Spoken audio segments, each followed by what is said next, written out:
Thank you very much for this invitation to speak this morning, Sarah. Sarah heard me give a presentation earlier in the year at a Presbyterian church, which lasted about 90 minutes, and said, can you come and do that again at the Festival of Faiths? We'll give you 15 or 20 minutes. So this is very much going to be a whistle-stop tour of Merton's life and thought. So I recommend that you hold on to your seats. Thomas Merton was born, as he records in the opening words of the Seven-Storey Mountain, on the last day of January. Sorry, the slides are... This device doesn't seem to be... Oh, are we going now? Okay. As he records in the opening words of the Seven-Storey Mountain, on the last day of January 1915, under the sign of a water-bearer, in a year of a great war, and down in the shadow of some French mountains on the borders of Spain, I came into the world. And the painting that you see here was one of Prades, that small town in the south of France in the shadow of some French mountains, and it was painted by Thomas Merton's father, Owen Merton.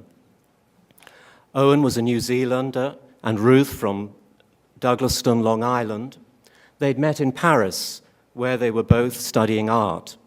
They were married in London, and then went to the south of France for Owen's painting, where on the 31st of January 1915, Thomas Merton was born. As the war in Europe spread, the small family would eventually return to the United States, where a second son, John Paul, was born.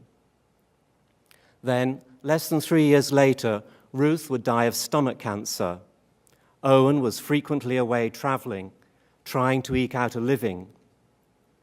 And the boys were taken care of by their maternal grandparents, until in the mid-1920s, Owen decided to return to France, taking Tom with him and leaving John Paul with the grandparents.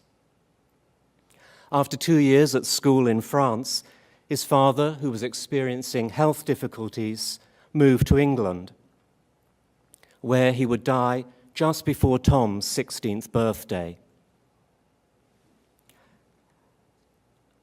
Tom continued at his English boarding school, Oakham, where he excelled, winning a scholarship to Clare College, Cambridge, to read modern languages.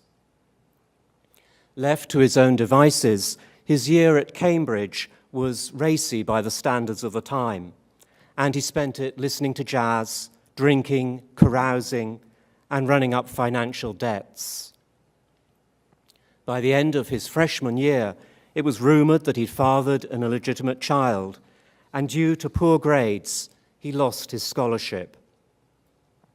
That made it financially impossible for his family to keep him at Cambridge, and he returned to the United States that summer and would start university again at Columbia University in January 1935.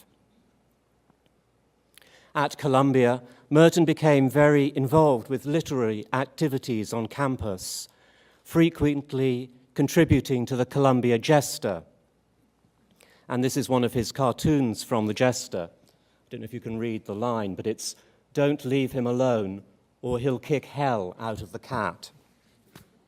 And I chose that one because I think it shows Merton's awareness of what was going on in the world with the rise of the Nazi Party in Germany, long before many others in the States were aware of it.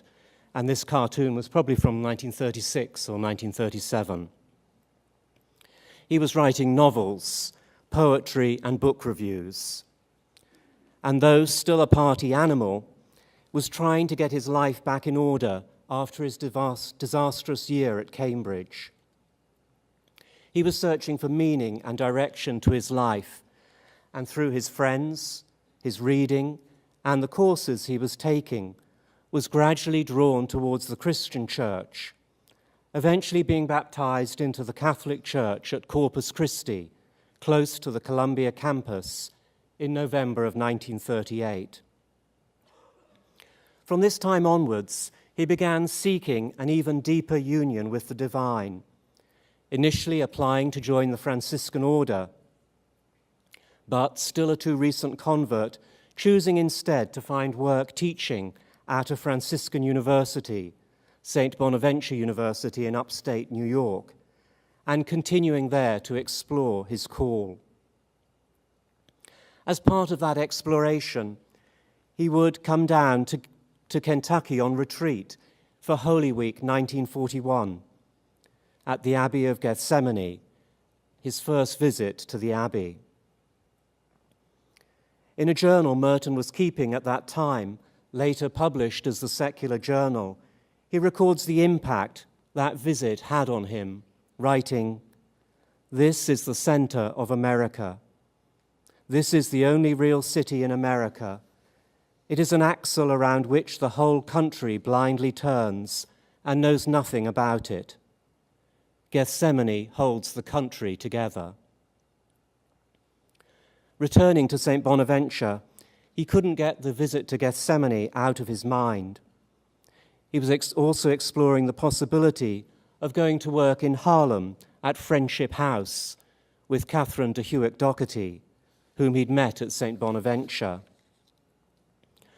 And one night, late in the fall of 1941, as he prayed over these decisions, he heard in his mind the Abbey bell ringing and felt that it was calling him to try his vocation at Gethsemane.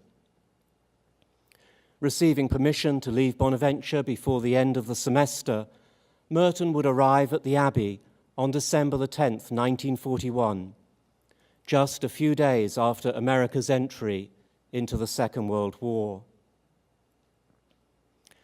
The Gethsemane Merton entered was as close to the medieval French monasteries of his childhood as anything in existence at that time. The monks spent long hours in prayer each day. They grew their own food using fairly primitive farming methods and fasted for long periods of the year, especially if their crops didn't do well. And they slept in common dormitories on straw mattresses, living a penitential life based on the 19th century French Catholicism the first monks had brought to America. Merton's first abbot, Frederick Dunn, was very soon encouraging Merton's talents as a writer, trying to make the order better known in the States, to encourage vocations, and to generate some income for a desperately poor community. Merton's early books, listed here, were mostly about the Cistercian life, obscure Cistercian saints, and some volumes of poetry. Until in the mid-40s, it was suggested that he write his autobiography. The Seven-Story Mountain, published in October 1948, would rapidly become an international bestseller. It would enter the New York Times bestseller list in December of 1948, and there you see it where it first entered in position 16, and it would remain there every single week of 1949 and on into 1950. And after The Waters of Siloé was published in 49, it would join it there too. And you see them in those weeks in the fall of 1949 in third and fourth position. The book owed its success to three factors, and Robert Giroux said that they were the right subject at the right time, presented in the right way. It appeared at a time of disillusion following the Second World War, when another war, the Cold War, had started, and the public was ready for a change from disillusion and cynicism. Secondly, Merton's story was unusual. An articulate young man with an interesting background, leaving the world and withdrawing into a monastery. And finally, it was well written. As one reviewer of the 50th anniversary edition wrote, Merton transformed the tale of the prodigal son into a literary thriller, jazzed up, powerfully narrated, and impossible to put down. On the Feast of the Ascension in 1949, Merton was ordained to the priesthood. It was unusual at the monastery for such occasions to be captured on film, but Merton was now famous. And so a photographer came down from a newspaper in Louisville to record the occasion. And his autobiography would also change Gethsemane for decades to come.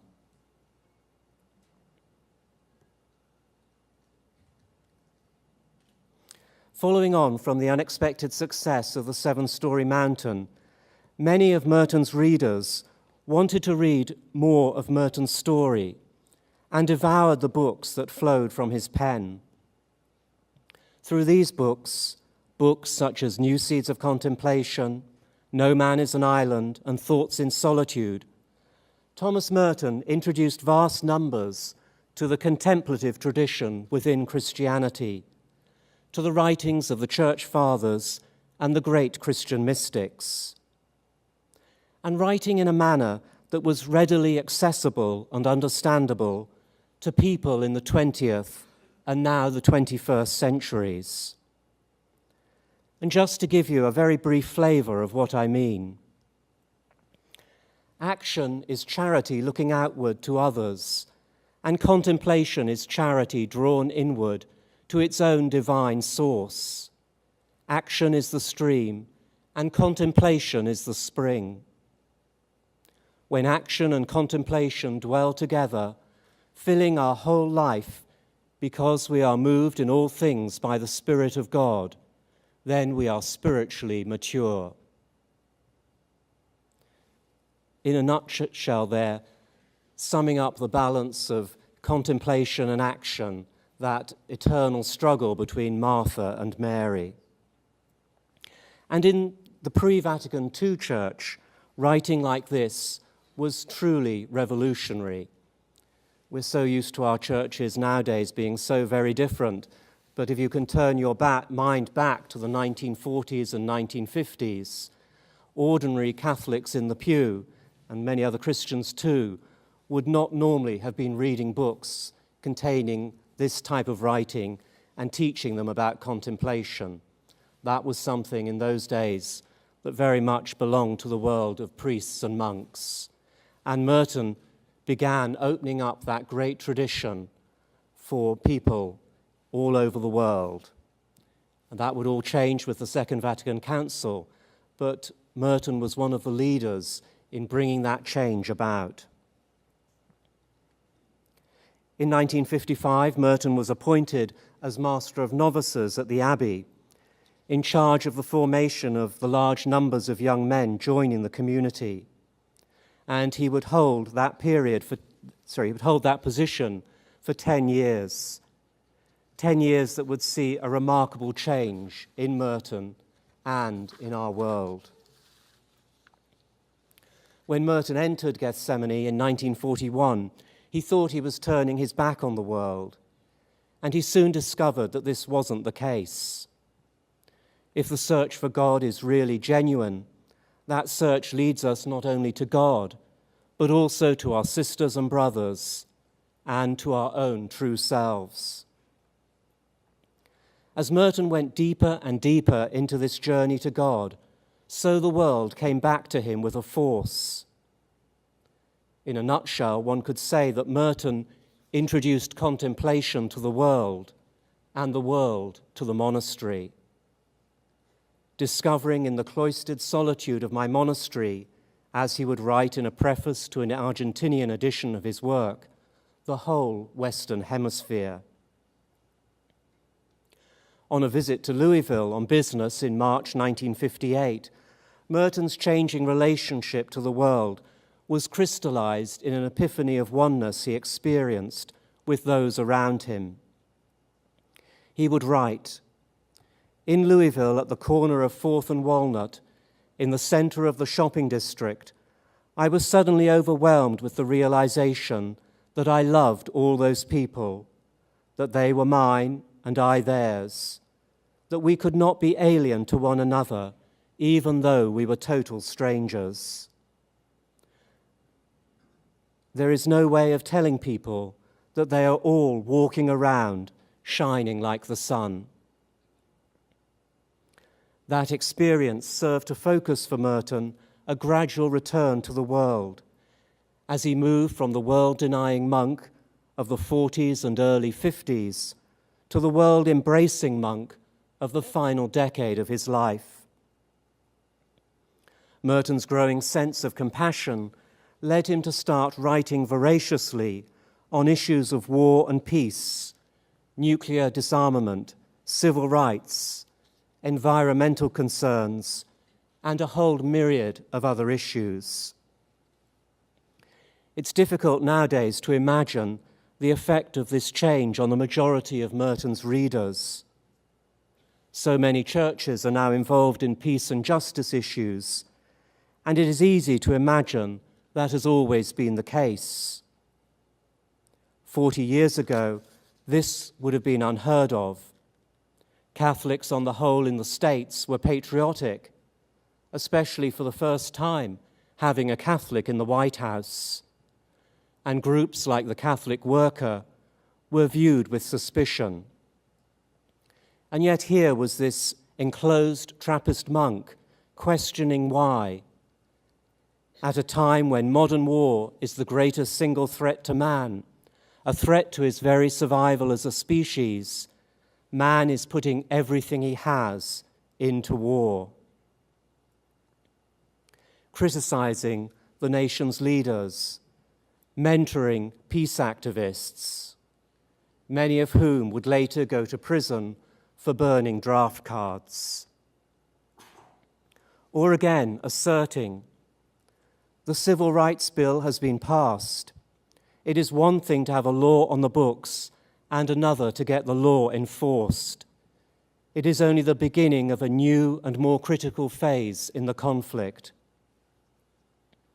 And in books such as Seeds of Destruction and Faith and Action, writing about structural racism and coining the phrase theology of liberation. Or again, addressing environmental issues, writing of the destructive unbalance of nature, the land ruined, the waters contaminated, the soil charged with chemicals, ravaged with machinery, the houses of farmers falling apart because everybody goes to the city and stays there. Or again, asking questions about our use of technology. Can contemplation still find a place in the world of technology and conflict, which is ours? Or again, was man made for technology or technology for man? Questions that we struggle with today as much, if not more so, than when Merton wrote them. Addressing these social issues, Merton was trying to help heal the world he had left behind as he moved from the monk who tromped on Louisville, heading for the woods with Thoreau in one hand and the Bible open at the Apocalypse in the other, to the monk described by the Jesuit peace activist Dan Berrigan as the conscience of the peace movement. The monk who could write, "I love beer, and by that very fact, I love the world." Alongside his new openness to the world, Merton also began to dialogue with those of other Christian denominations, beginning with students from local seminaries and theological colleges. This dialogue would quickly develop and expand to include representatives of all the major world faiths and those of no faith at all. And Merton summed up this dialogue in Conjectures of a Guilty Bystander when he wrote, "The more I am able to affirm others, to say yes to them in myself, by discovering them in myself and myself in them, the more real I am. I am fully real if my own heart says yes to everyone.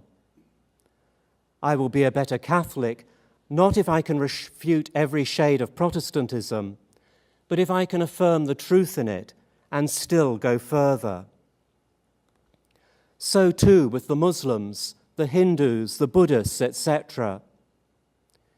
if I affirm myself as a Catholic merely by denying all that is Muslim, Jewish, Protestant, Hindu, Buddhist, etc., in the end I will find that there is not much left for me to affirm as a Catholic, and certainly no breath of the Spirit with which to affirm it. In 1965, Merton would eventually be allowed to resign as novice master and to retire to a small cabin in the Gethsemane woods in search of greater solitude than that available in the regimented community life. He was frequently asked to give talks and to travel, and those were generally turned down.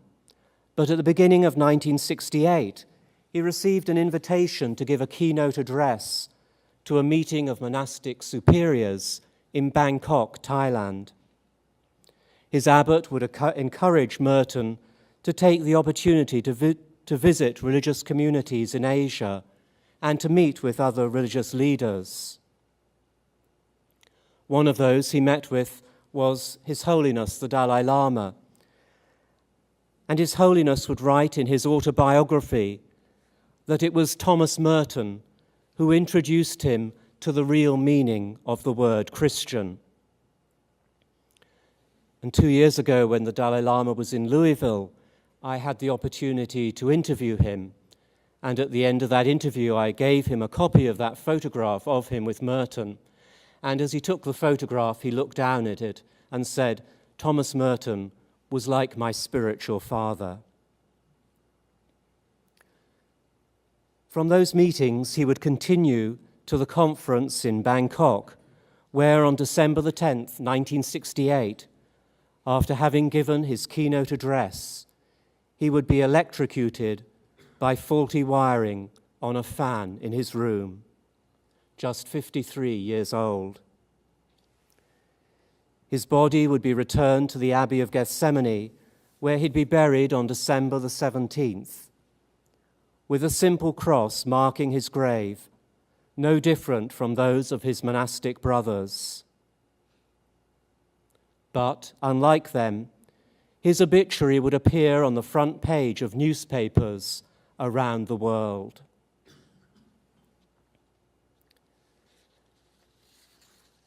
That brings me to the end of my whistle-stop introduction to Merton's life and thought, but I would like to leave the final word to Thomas Merton himself.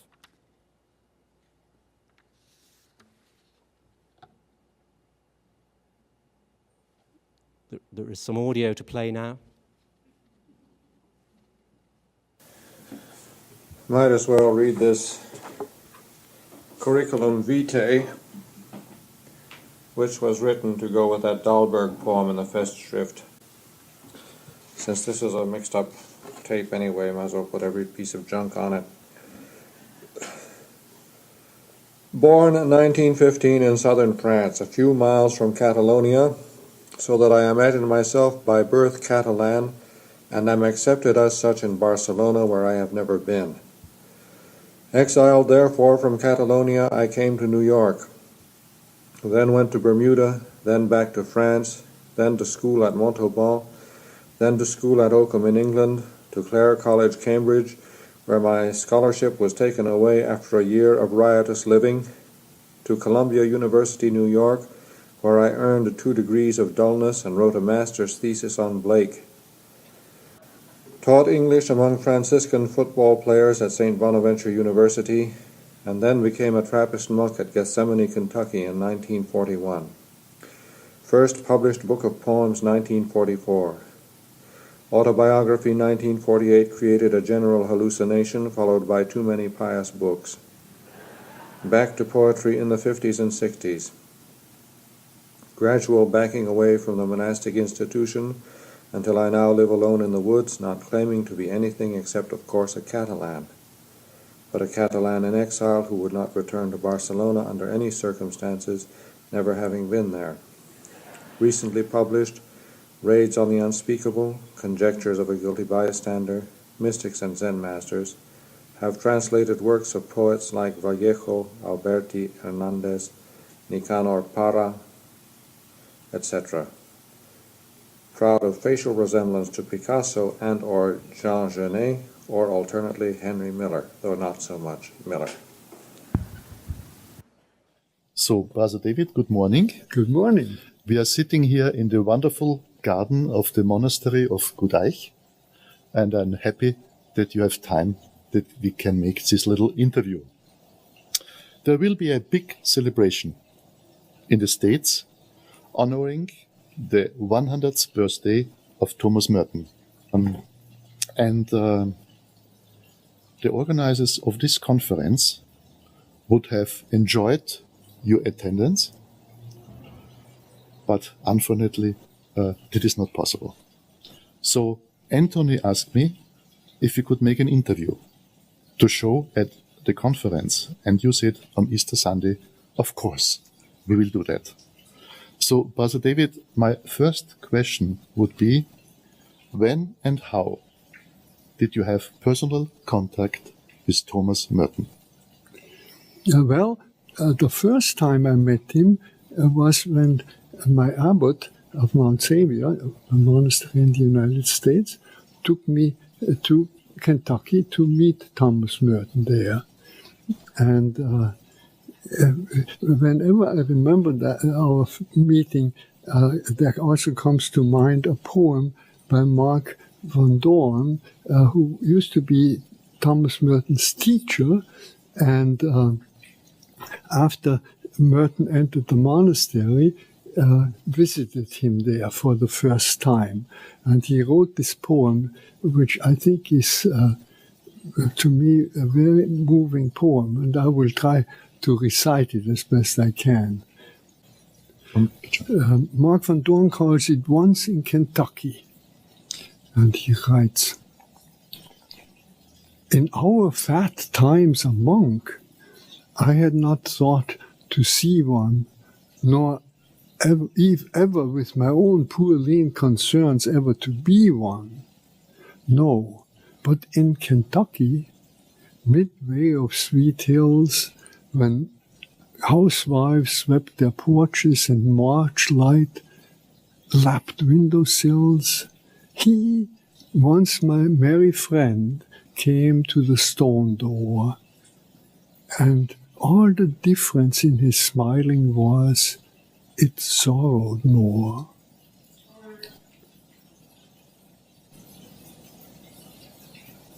His merriment was graver, as if he knew now where it came from and what the flavor. He tasted it, the joy, then gave it all to me, as much, I mean, as I could carry home to this country whose laughter is a fat thing and dies. I stepped across its body and remember still those eyes.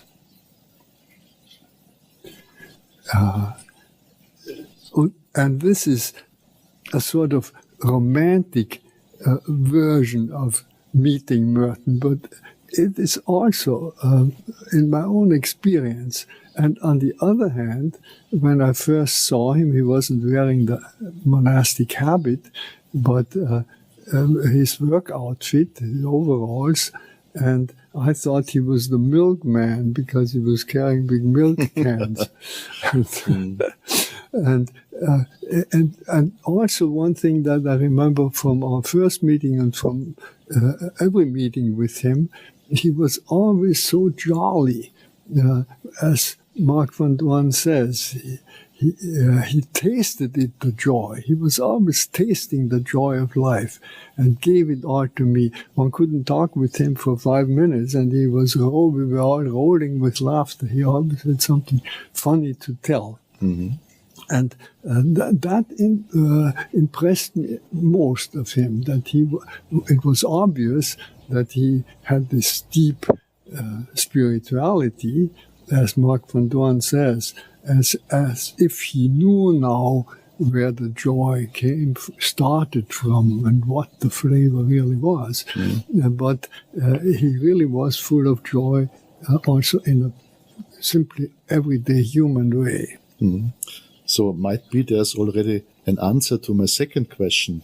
What was the most important impact of Thomas Merton's work or spirituality on your own path? Well, I asked him once if the things that he wrote about our Christian faith, if he could have written those same things if it wasn't for his encounter with Buddhism, Zen Buddhism above all. And usually when you asked him a question like that, he would just laugh it off and give you some quick answer. But in this case, he said, well, I'll have to think about that. And then a little while later, he came back and he said to me, you know, this question about Buddhism, I think I could not understand our Christian faith the way I do if it wasn't in the light of Buddhism. And that was very important to me because it also encouraged me on my own path to understand our own Christian tradition more deeply through my contact with Zen Buddhism. He had a great deal of contact with Thich Nhat Hanh, for instance, and with Suzuki, not Junryu Suzuki, but the T.C. Suzuki, who wrote the earliest books, really, that introduced Zen to the United States. But he didn't have the practical experience which I had because I was studying at the Zendo. So I was interested in his much more developed theoretical insight, and he was more interested in my practical experience. So it was a very interesting and fruitful encounter we had. So, Brother David, thank you for this answer. And from your practical experience from today, what could be your message to the conference? Well, first of all, I'm very happy that I can meet you, all our friends in Kentucky, in this way at least. And I think for all of us, it is important to continue to honor Thomas Merton by continuing in our time what he set in motion. And that is a deep understanding of other traditions, in his case particularly Zen Buddhism, not on a superficial way, but by going so deeply in our own tradition that we reach the point where all the traditions originate. And I can hardly imagine anything that is more important in our time than a deeper understanding between religious traditions. And if we work on it personally and each of us and all of us together, I think this will be the best way of honoring Thomas Merton on his 100th birthday. Thank you so much, Brother David, for this interview, and I think we send together best wishes to the conference. Yes, all the good wishes to all of you. Okay, thank you.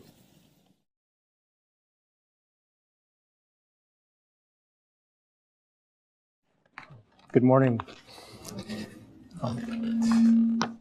Well, the first thing to say about my spiritual journey is that I love beer, and by that very fact, I love the world. Surely, Owsley, there's a bumper sticker in there that we could sell to raise funds for next year's festival. I'm honored to be here, and it's just a delight and a pleasure. So thank you for welcoming me and for the invitation. When I was 8 or 9 years old, music was my doorway, really my first teacher into a life of wonder and of experiencing the hidden presence of God. Long before I had ever heard of Thomas Merton, when I was 7 or 8 years old, learning to play the piano was my initiation into a life and a world charged with grace, with the grandeur of God.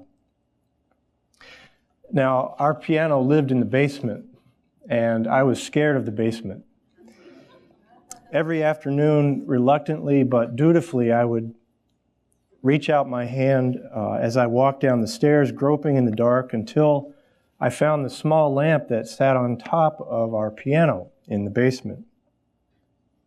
A turn of the switch and the old console lit up before me.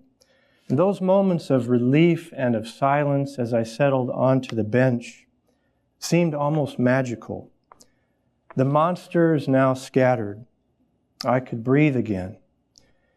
And as I struck the first chords, feeling the hammers strike against strings and vibrate through my body, I seemed to dissolve into the sound, no longer conscious of time or really even of myself as a separate observing being. The play of music seemed to take my breath away and give it back to me in the same stroke. I was alive, reminded that this life, this being, is charged with grace.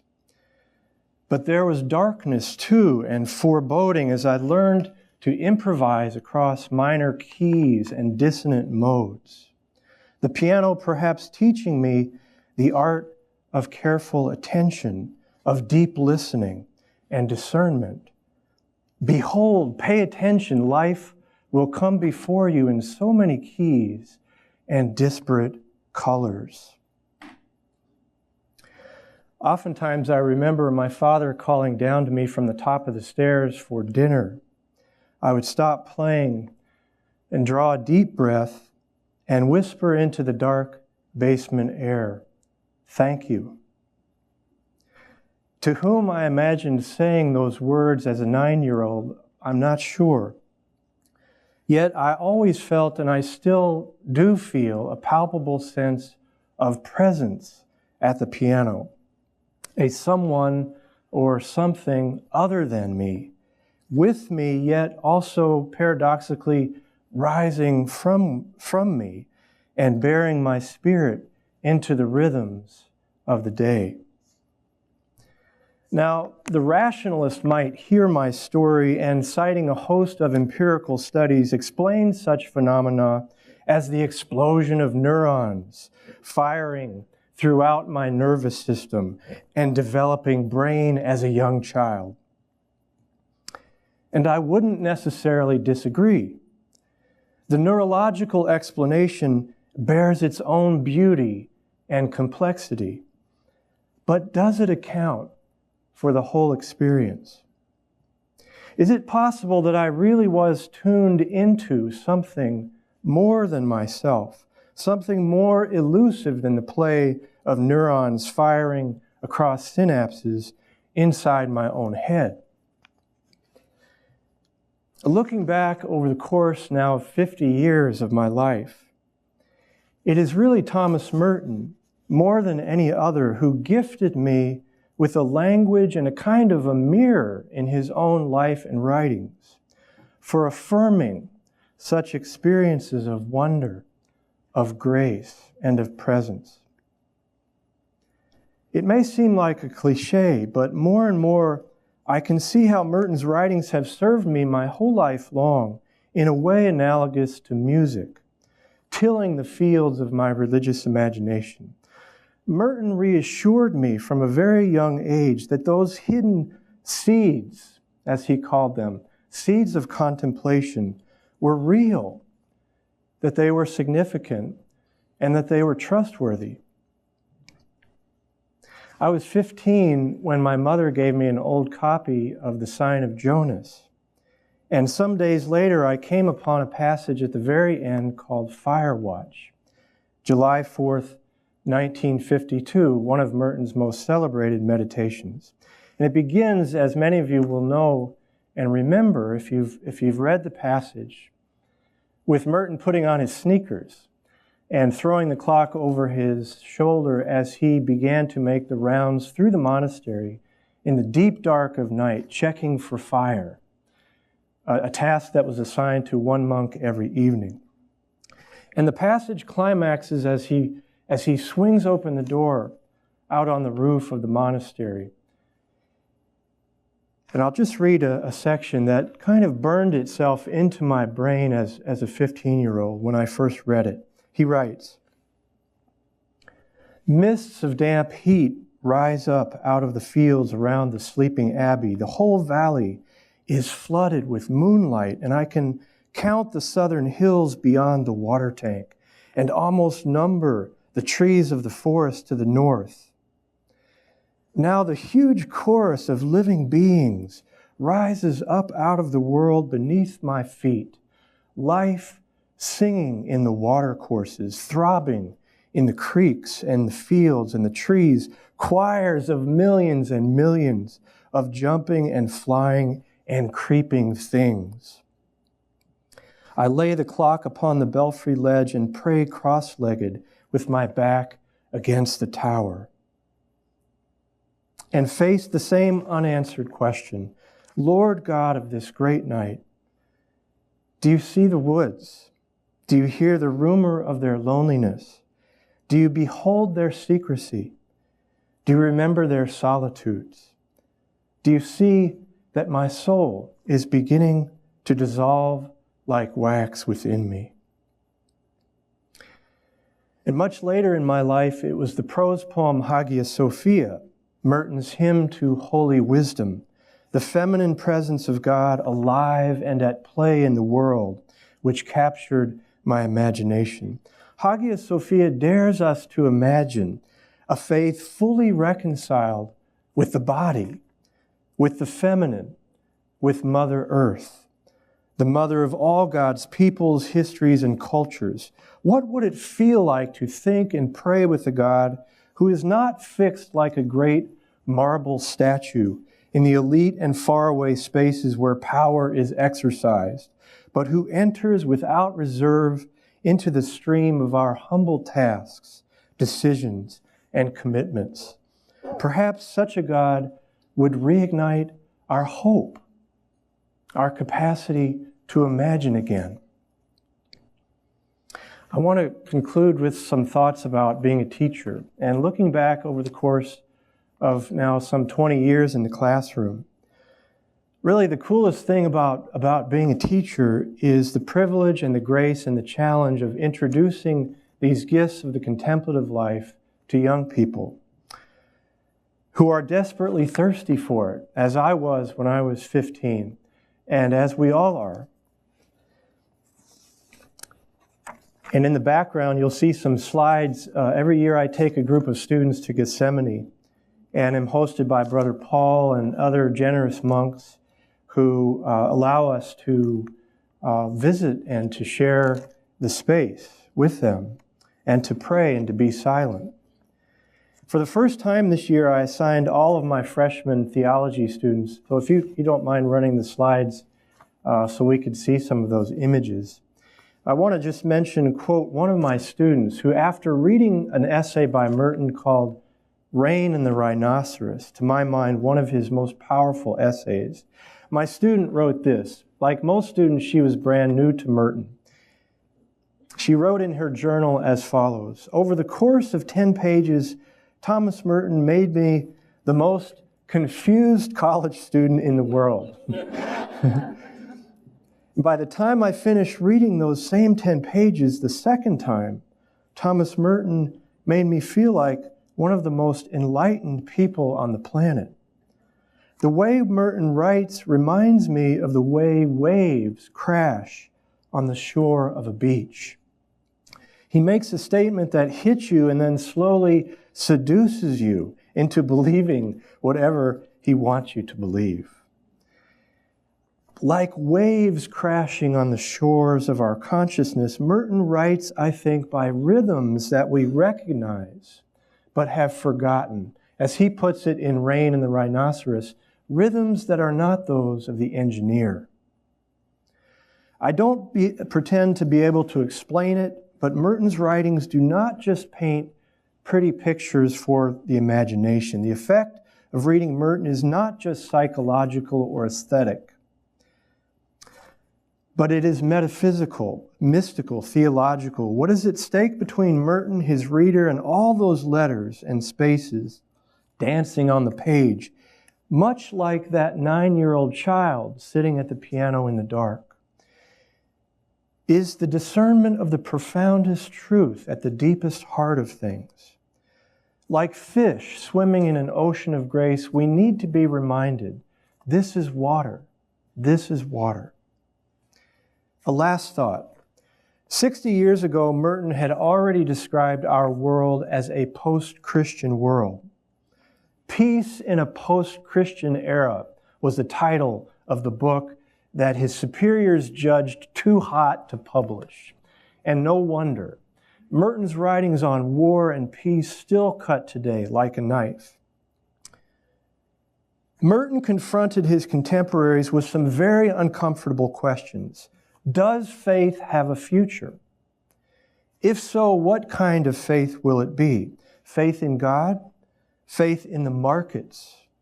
Faith in technology? Faith in atomic weaponry? Drone strikes and the national security state? Fundamentalist faith, which is to say faith not in God, but in our idea of God, in the absolute truth of one's own faith. All others be damned.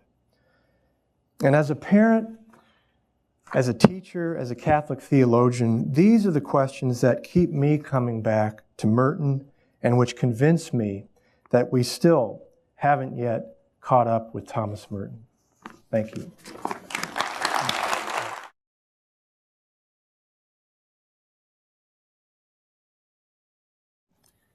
Thank you, Jonathan. It's a real pleasure and honor to be here. Very flattered to be in this company.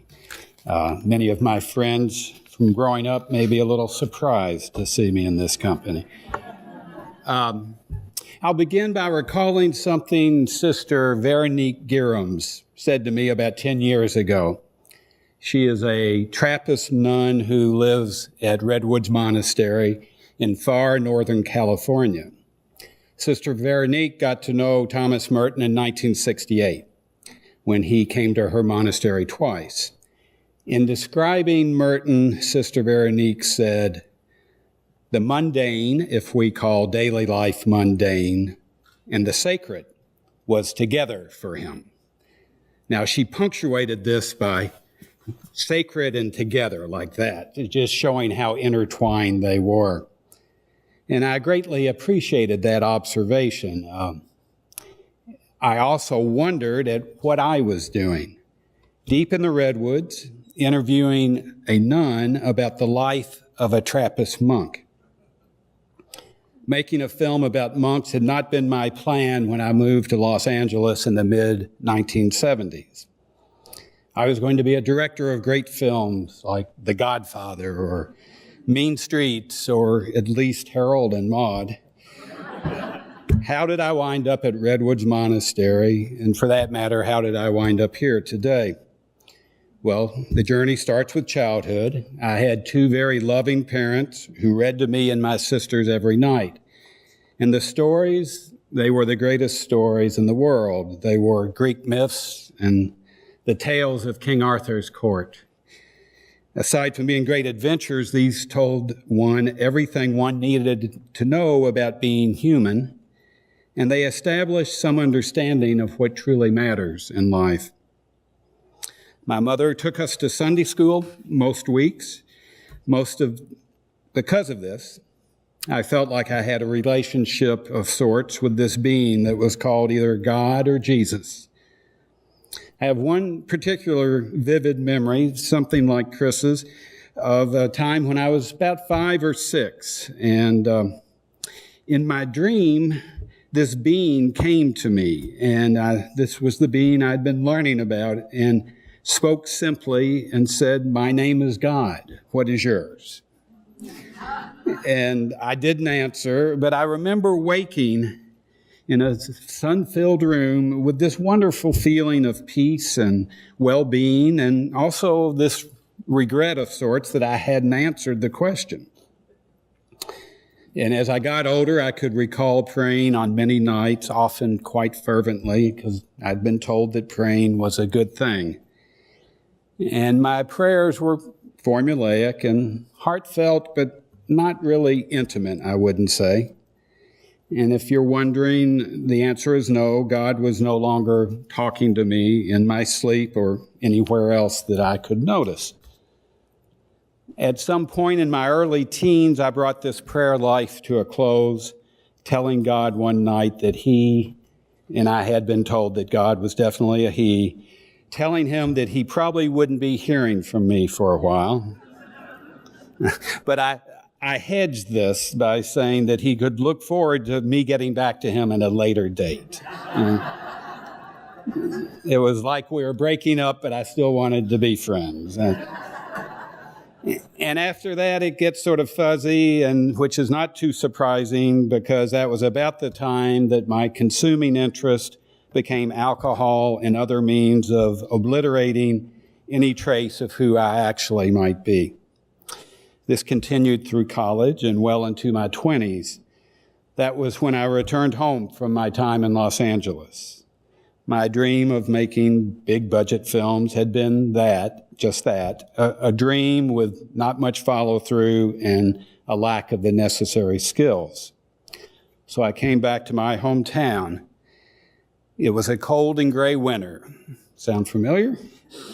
And despite this bleak setting, there were some good things. I was reading a new variety of great stories by people like Kurt Vonnegut. And then, for some reason, I read The Seven-Story Mountain. And something changed. I mean, honestly, many aspects of the book turned me off, but I was attracted to this person who had written it. I mean, no doubt he had this great writing style, but he also had this passion and this commitment, this certainty about a spiritual life that struck me. He had written a great story about a journey where he had found meaning, and I wanted that. I needed that. So I thought it would be a lark to go see where he had lived. I figured that at worst, it could be an offbeat adventure that I could joke about at parties. I went for the weekend and was changed for life. And hearing that, I know how glib it sounds, but there is truth in it. What changed? My entire orientation to living changed. What did it? Well, there were many factors, but if I could point to one thing, it was simply being still.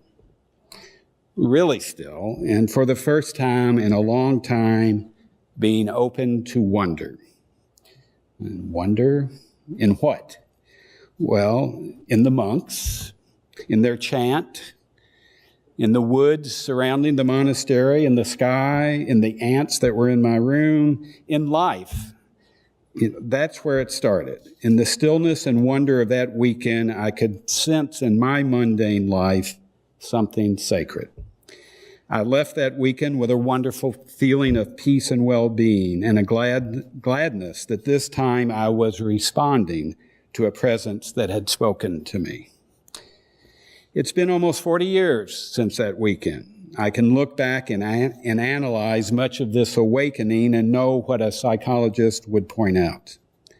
A confused, slightly depressed, underachieving young man, desperate for some sense of purpose, clutches at a straw that is offered by a gifted writer. And there could be truth in that analysis. But there are also these gifts that have endured for some 40 years. The qualities I initially admired in Merton, passion, commitment, and certainty, I have embraced and been able to retain them.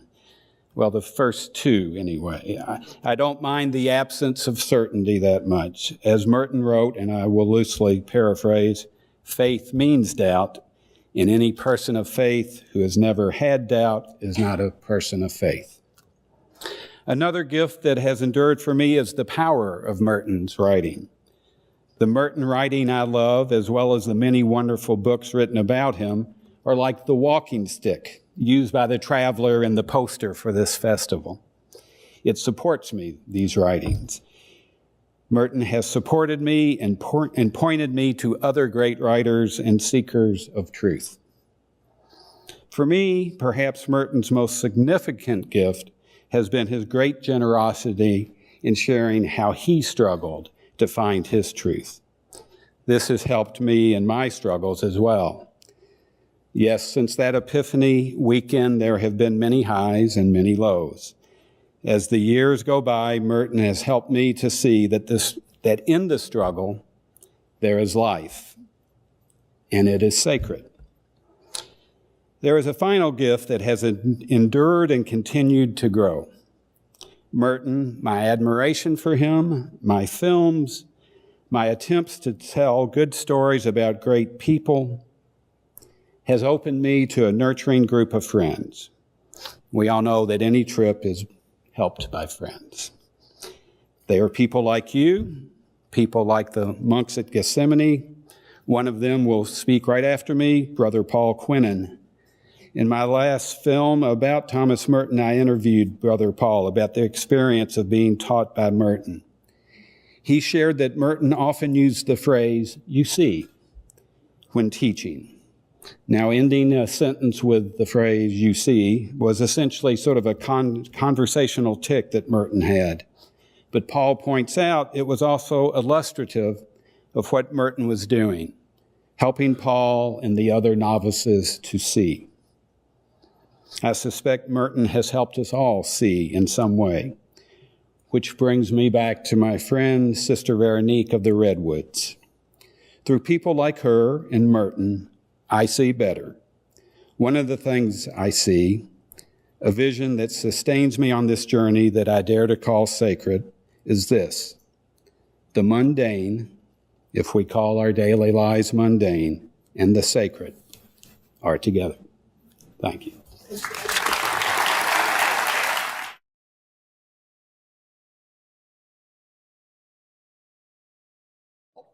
I love bourbon, and by that very fact, I love Kentucky.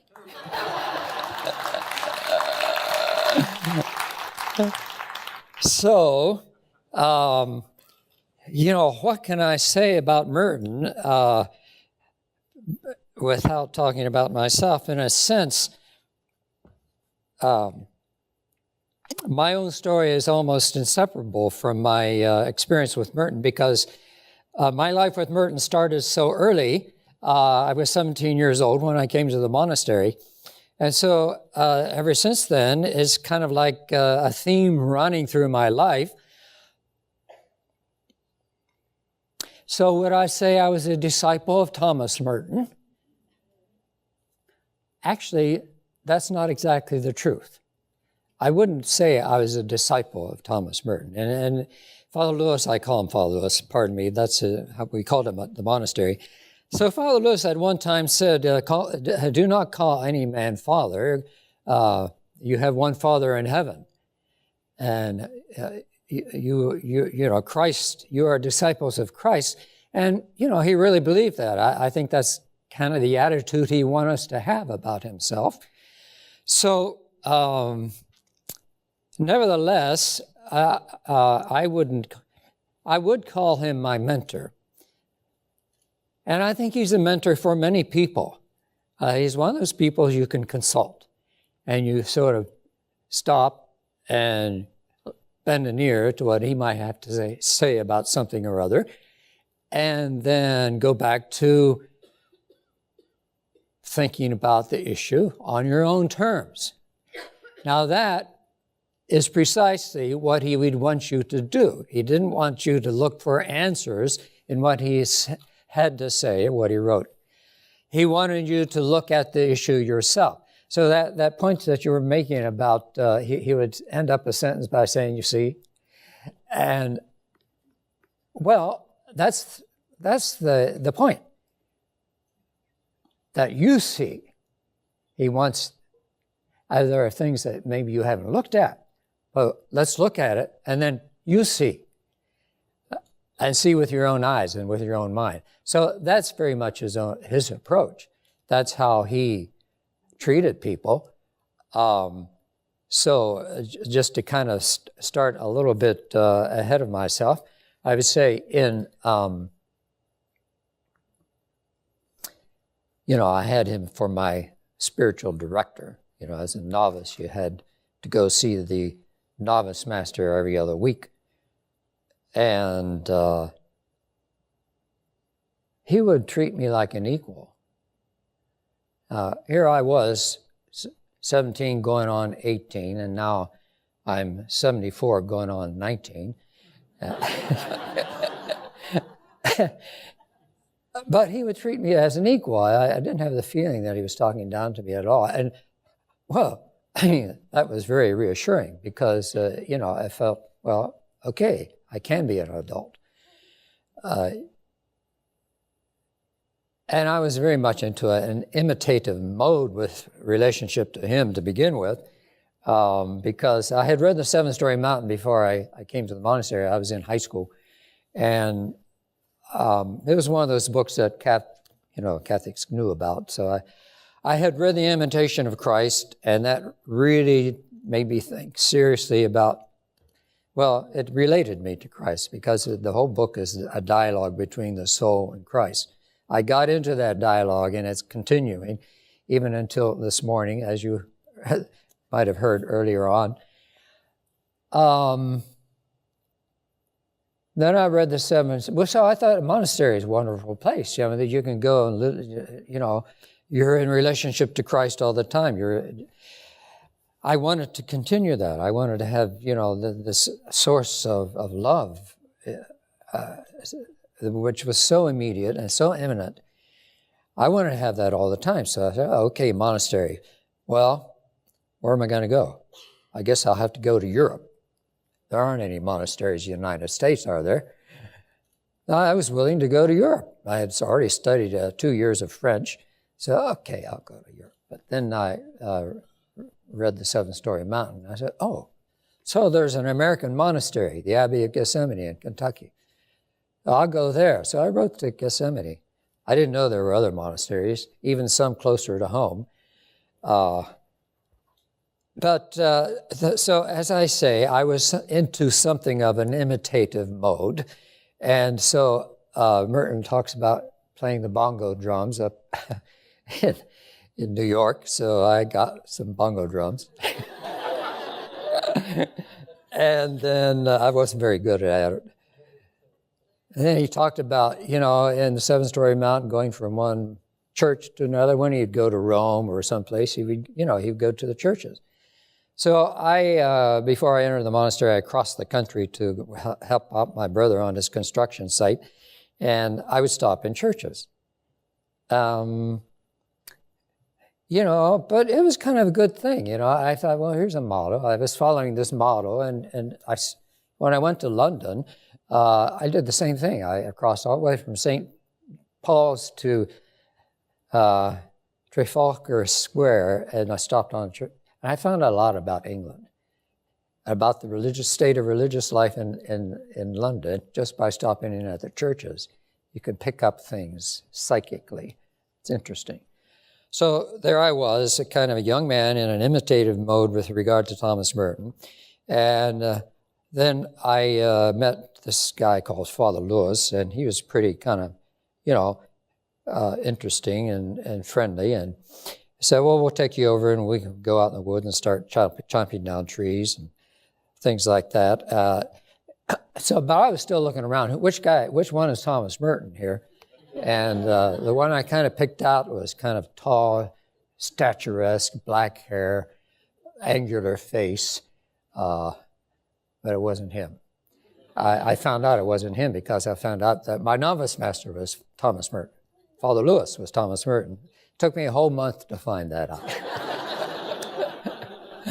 Well, that was a darn good thing because by then he wasn't Thomas Merton. He was Father Lewis, and he was there to be mentor. So I would say I'm still in that mode. His books do that for me. I don't read them intensively. I love reading him when I'm in solitude at the Hermitage. I'll go up to the Hermitage and spend a week. A really great place to read the private journals. Good time to read the private journals. And some of you know I take groups up there, and when I take a group up there, I'll pull out the private journal blindly and pick the day we're on, and then read what he has to say on this day, from 58 or something. And by golly, it always speaks to the group. There's always something that's right on target. So, even when it comes to chancing, he speaks. He's a mentor. So the whole thing about the Thomas Merton group that meets always the last Sunday of the month, 4:00, it's open. He continues to be a mentor. I don't read a lot of Merton anymore. I've read almost everything. But, he continues as a voice. And when I, get together with people like these, he continues to be a voice. The conversation is going on. And that's how I relate to Merton. Just one thing that I picked up in that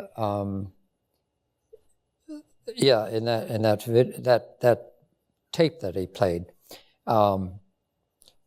He says that in the last years I have been backing away from the community and into solitude.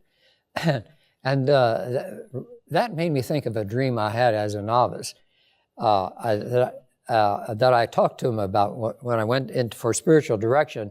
I was driving down a highway, and a car passed me on the left, and the driver was Father Lewis, but he was facing my direction. He's driving, So I told him that dream, and it's amazing how that dream really, he was backing away from the monastery. He was driving backwards, but we were going in the same direction. So that pretty much states the relationship we had as director and directee at that point. He was actually pulling back from the life I was going into. I was trying to get into the community life. He was trying to get out of the community life. And the amazing thing is that Dom James would let a man like that be the novice master. And yet, his attitude was that it's your vocation. And what that gave to me was a sense of the freedom of the life. The monastery is not just a fixed, rigid place. People can have a variety of vocations within it. He was sort of like shifting to a more solitary kind of life. And this kind of left a lot of wiggle room. It shows you that you've got the monastery, but then you've got your own vocation to work out. And that's what it did for me. I think the fact that he was sort of trying to get into a different kind of mode of monastic life gave me a sense of the deep value of solitude. I probably wouldn't have gotten that so much from an ordinary, Cistercian novice master, but with him, that deep rootedness in solitude has remained with me. So there are many things. And then, of course, the whole business about writing, that's just kind of happened. Most of it started happening after he died. I guess I felt overshadowed. I wouldn't dare write poetry with him around. Although I wrote a poem as a novice and he put it up on the bulletin board. But I did most of my writing after that. But there again, it was like, okay, I'm not going to say it's due to Thomas Merton, or the fact that I do photography is due to Thomas Merton because he did photography. It's not an imitative thing. It's just like I've assimilated something of the vitality of the man and the vitality of the monastic life, and then I've let it come out in these ways because I could see it happening. I mean, there are other great men at Yosemite, great minds, world-class, composer like Chrysogonos Waddell, John Hughes Bamberger. They're great people, and they've all contributed to my life. I'm supposed to keep this down to 10 minutes, so I'm going to wind up right now and say that all of this that happens in my life is really a part of my own prayer life. That most of all, it's a matter of unity in prayer. I think he's still there in all of that in my prayer life. And I can really tell he's that in your prayer life and other people's prayer life. The people that come to the monastery, you had that question about, well, what is that influences them? Well, I think somehow he gets into their prayer. They can hear. When they read Thomas Merton, they hear a voice that is something of their own voice, and he can put it that way himself. They can feel a heart that is like the heart that they themselves have, and maybe didn't even know that they have it, but which is something that comes awake in the quiet moments, and that comes awake in the basic quest that we all have in our search for God. So we all share in the same Spirit, and each one of us is a kind of a face of the Holy Spirit. Thomas Merton is a face of the Holy Spirit for many of us. Amen.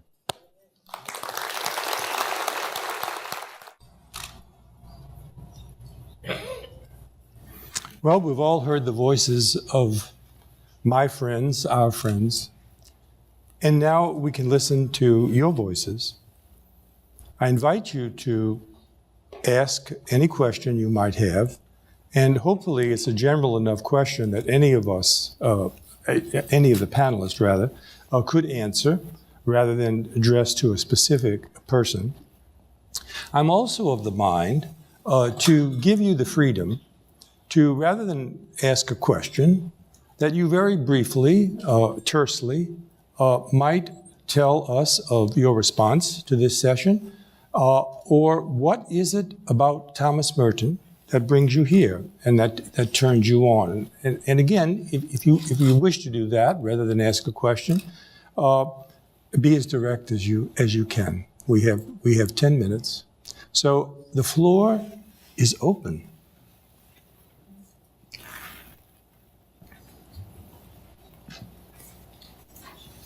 Thank you. My name is Greg from Pittsburgh, Pennsylvania. And first of all, someone wanted to know a bumper sticker and my suggestion is 100 bottles of beer on the wall, 100 years of Thomas Merton. Secondly, this week in the Catholic tradition is Ascension Thursday. And since he was ordained, I believe, on Ascension, I think, it would have been a Thursday. So this Thursday might be an appropriate day to remember him as becoming Father Louis officially. My question is,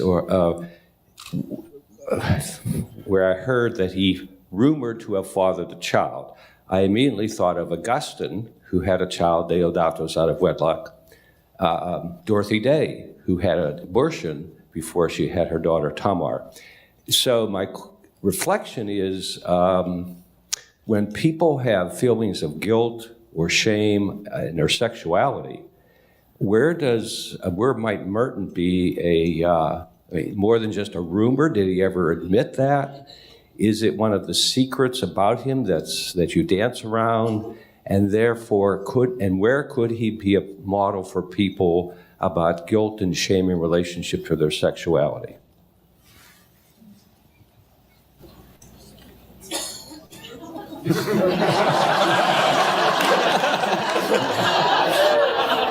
Well, he did admit the fact to me as an office master. He, said that he had a child. He was kind of blushing at the time too. I'm not sure he ever did. I don't think he's an answer to that whole issue. But he's like a traveling companion, and he didn't hide it. I mean, you can see your own problems in his problems. So he wouldn't pretend to have answers. But finally, he did make a choice for solitude. That's as much as I'm going to say. I might just add that it's not accidental. I think that the 6th volume of the private journals is the best-selling, the account of his affair, his relationship with M.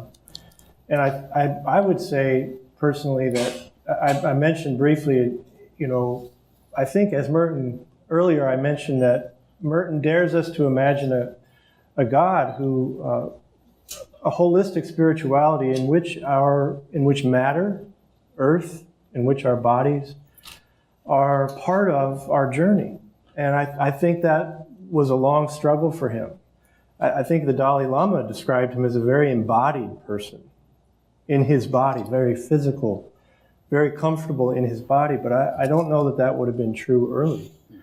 So I think in Merton, people see a reflection of their own sometimes struggle with around issues of guilt and sexuality and who is my true self as a person, as an embodied person, as a sexual being.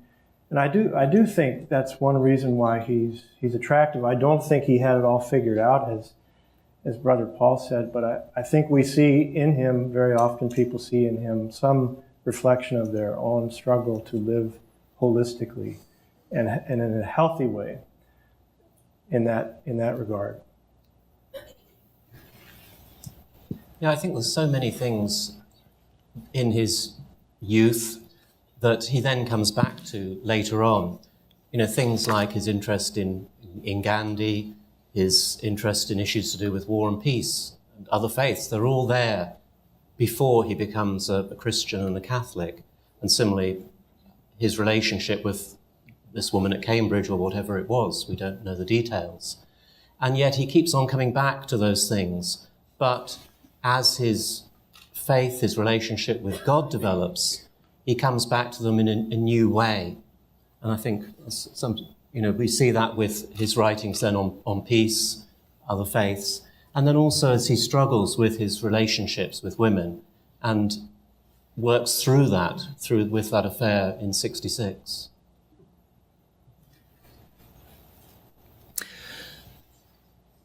My name is Jim McGee, and as we listened to the brother from California speaking to us, he invited us to go deep enough into our own tradition until we reach the point where all traditions meet. And I was moved to tears when I heard that.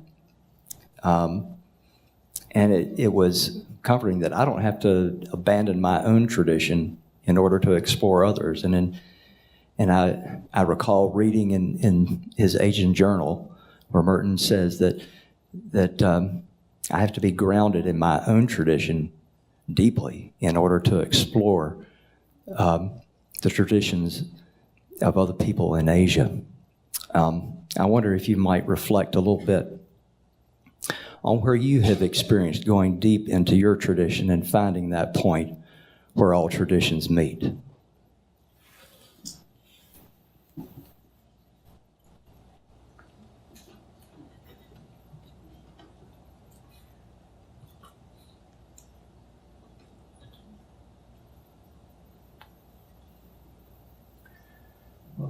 I can share just briefly that after college, I spent some time in Colorado. I packed up a van and with all my music equipment and from Lexington, Kentucky out to Boulder, Colorado to study at a small Buddhist college called Naropa Institute, now called Naropa University, which was founded by a Buddhist teacher from Tibet named Chogyam Trungpa Rinpoche. So there was this whole American Buddhist community in Boulder that I suddenly was, a cradle Catholic my parents were terrified.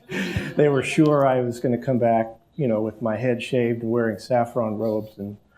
But what I found, and what they found, my parents found, just to echo your comment, that there was nothing to fear in that immersion in the wisdom of another tradition. In fact, within 2-3 years, I was sort of drawn back into my own Catholic tradition, but at a much deeper level, I think, from those deeper well springs of common experience of meditation and mysticism and all those places that Merton invited people into. And so that sort of digression, if you want to call it that, was no digression. In fact, it brought me back in a deeper way to my own tradition and elements of my tradition that had never been taught to me. That was the other revelation, that there's this whole aspect of the Catholic tradition that was completely unfamiliar to me. And so Merton in a roundabout way, but also the Buddhist tradition in a very direct way, it reintroduced me to my own Catholic roots. Yeah, I've been asked, well, why would you want to make another film about Merton? You've made one. Well, one thing, quite honestly, this is his 100th birthday. So it seemed like a good idea in that sense. But also that message of Merton's that you can be by being secure in your own tradition, it's okay to grow and meet and talk and communicate with others. And that's really what I tried to focus this new film on, that but that path of Merton's to do that. And because I think it is so important today, that reaching out and communicating is just couldn't be more important. I think that we can continue together to reach out to one another, for we all represent different traditions, really, no matter what faith discipline we follow. We are all not only often strangers to ourselves, but each of us is a whole community of diversity and traditions and thought and wisdom. And we should take this opportunity, if you don't mind my being imperative about it, to, during this Festival of Faiths, to reach out toward one another.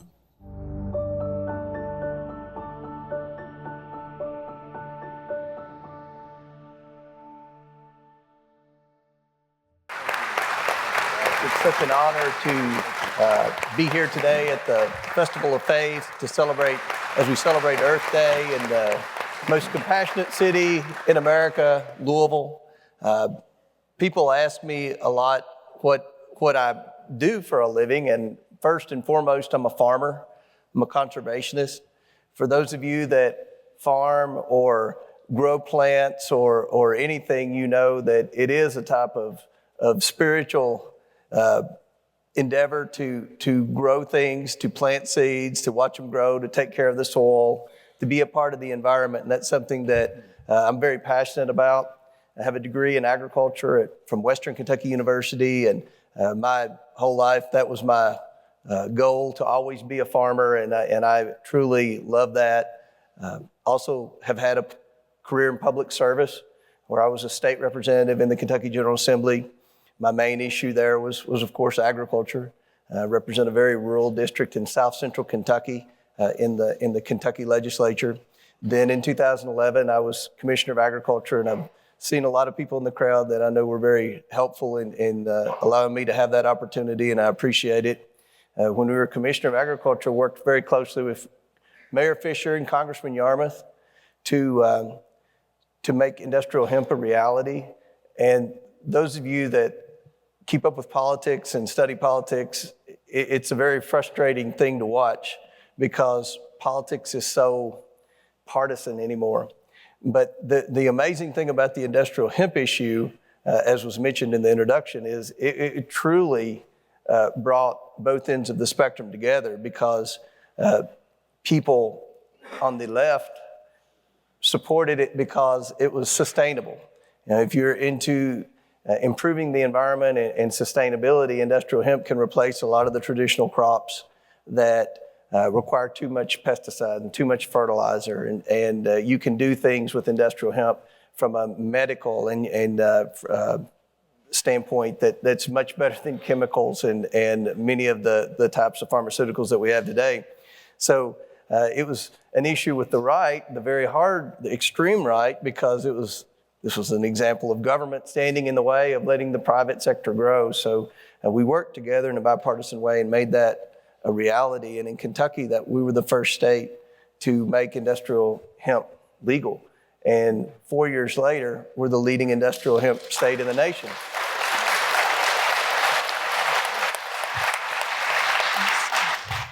And one of the big questions that people had, well, is this economically viable? And yes, it's economically viable, and we have more companies that are interested in growing industrial hemp in a sustainable manner every day, and I'm very excited about that. And last year I was very blessed to get elected to the United States Congress. And when you go to Congress, they ask your committees requests, and I was probably the only one that ever wrote down their first committee request to be agriculture. So they're, oh, okay, well, if that's what you want, well, it's going to be hard. And I'm like, yeah, it's going to be real hard to get on the agriculture committee. But there were 54 freshmen. There are 54 freshman members of Congress, 27 Republicans and 27 Democrats. Of the 54, I'm the only farmer in the freshman class, and I'm proud of that because I really believe that there are opportunities and there are things that have to be done to improve agriculture. And we can grow our agriculture economy, and we can do it in a sustainable manner. When you get to Congress, there are endless supply of caucuses. I'm sure Congressman Yarmouth has probably talked about that in Louisville over the years. There's caucus for every country in the world. There's a caucus for every issue in the world. The first caucus that I joined was the organic caucus because we're not meeting the demands of the organically grown fruits, vegetables, proteins, and there are things that we have to do as a nation to encourage that and to foster that. So that's something that's going to be very important to me as a member of Congress to try to obviously focus on agriculture, focus on family farmers, but also focus on sustainability and to try to grow the amount of organically produced foods that we currently have in the United States. Another issue that is very important to me, it was mentioned in the introduction, I got to work with the Kentucky Proud program when I was Commissioner of Agriculture, and that's a great program that makes people aware of this is locally grown food, and that's been a huge initiative, a successful initiative of Mayor Fisher here in Louisville. But we've tried to even be more specific in that. We've had the Homegrown by Heroes initiative, which made consumers realize not only is this a Kentucky Proud product, it's a Kentucky Proud product produced by a military veteran. Because we have a lot of disabled military veterans, unfortunately, that are coming back to the United States, and the unemployment rate for our military veterans is even higher than it is for any other profession, and that's awful. And as I said initially, and those of you that have ever produced food know that it is spiritual, and it is a type of therapy, and it is a tremendous opportunity, a tremendous occupation for our veterans, many of whom have returned injured or traumatized. So that's something that was very important. We also had an Appalachia Proud initiative. The economy in Eastern Kentucky is so bad. And the Appalachia Proud branding initiative targeted and made consumers realize this is a Kentucky Proud product produced in the mountains. Because so many people from Eastern Kentucky have ended up in Lexington and Louisville for economic opportunities to get a good job and to raise their family. But they identify with Eastern Kentucky and their heart's there and they want to support that. So that was another initiative that we had that hopefully made a difference. But I look forward to working with everyone in the sustainability community to try to make people aware of how we can produce food in an eco-friendly manner and how we can be more sustainable as a nation, whether it be energy policy, whether it be agriculture policy. And I believe that it can be done, and it can be done in a bipartisan way. And that's a goal that I have. But I appreciate the opportunity to be here. You have 3 speakers much more credible than I, and I'm looking very forward to listening to them and answering any questions. Thank you.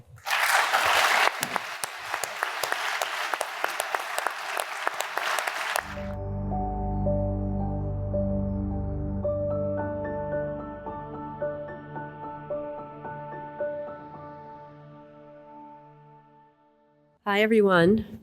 We're just coming off of our strawberry high from the Strawberry Jam Festival, our 5th annual, which kicked off our 2016 growing season last night in the Shawnee neighborhood in a celebration of Kentucky-raised strawberries and West Louisville talent and community. And then I woke up this morning and I came here and I heard Rabbi Lawrence Kushner speak. He blew my mind. he talked a lot about our relationship to the divine. And the way he described it is very different than we normally describe our relationship, with a big circle being the divine and a little circle inside it, hollow, thus proving his point that we are inside the divine and the divine is inside of us. We are all divine and part of the divine. And I take this to mean that everyone, everywhere, all this around us is all divine, and therefore everyone in my adopted and beloved home of Louisville are all one. And therefore it's against my personal values and Jewish tradition and values that our policies, laws, and institutions in regards to fresh food access do not advance equality. And as far as what I understand from my very bright anthropologist friends, humans evolved to eat mostly plants, and we also need air and water. These are all basic needs. So shouldn't they be rights? Shouldn't access to fresh food be a basic human right? Well, I'm sorry to report that there's no law and no policies guaranteeing this, not on a federal, state, or local level. I've never heard any place in the country or any leader stand up and clearly state that this is a right and a clear path to a rightful conclusion. So, on the other hand, we are very blessed in Kentucky to have more farms per capita than any other state besides Iowa in the country, and a lot of rain. And this blessing, therefore, is a great opportunity to bring together farmers and people who are very much excited to organize together, regardless of facing their struggles with fresh food insecurity, and create fresh stop markets with new routes. And that's exactly what we've done. And we've worked as an umbrella organization for the 13 fresh stop markets that are about to pop up this growing season. And that's the biggest fruit of our labor, are the fresh stop markets. They pop up at churches, community centers, and now housing authorities in fresh food insecure neighborhoods. But it's very different than a conventional farmer's market. The food has been paid for in advance so that farmers don't face the same degree of risk they do with the standard farmer's market. And families pay in on a sliding scale, pooling their food stamps and cash in order to qualify for wholesale prices from local farmers, each receiving a share of 10 varieties of delicious Kentucky food biweekly. So Rabbi also spoke this morning about that flash that one gets when you know that this is all the divine. And I think I understand that when I see my 16-year-old daughter eat her Kentucky-raised spinach.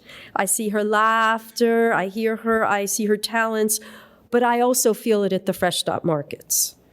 And there's something very holy about local farm fresh food making its way from the hands of our farmers into a neighborhood and neighborhoods where high retail prices and limited individual family resources have prevented this from happening in the past and is happening now, all at the will of the community with very limited resources.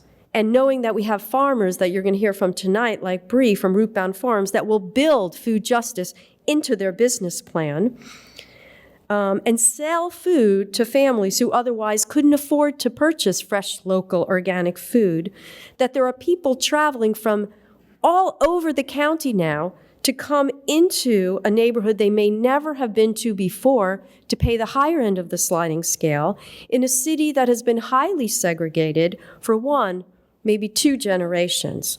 And yes, all this is extremely divine. Thank you.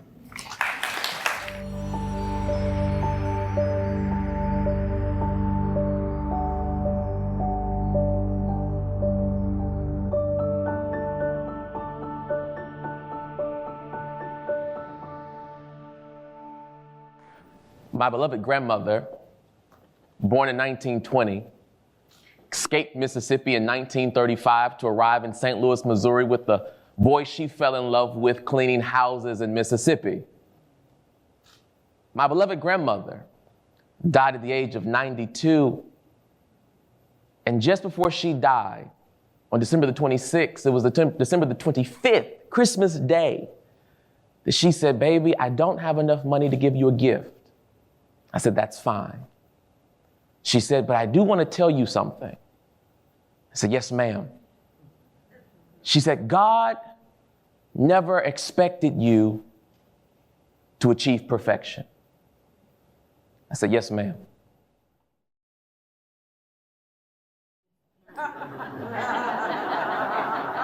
I went back to my hotel room when I was visiting St. Louis, and that next morning I got the call, your grandmother has transitioned to glory.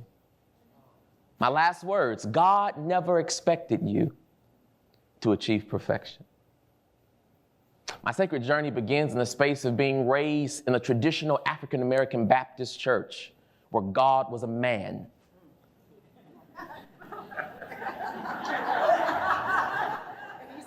God was a man, God was evil more times than not.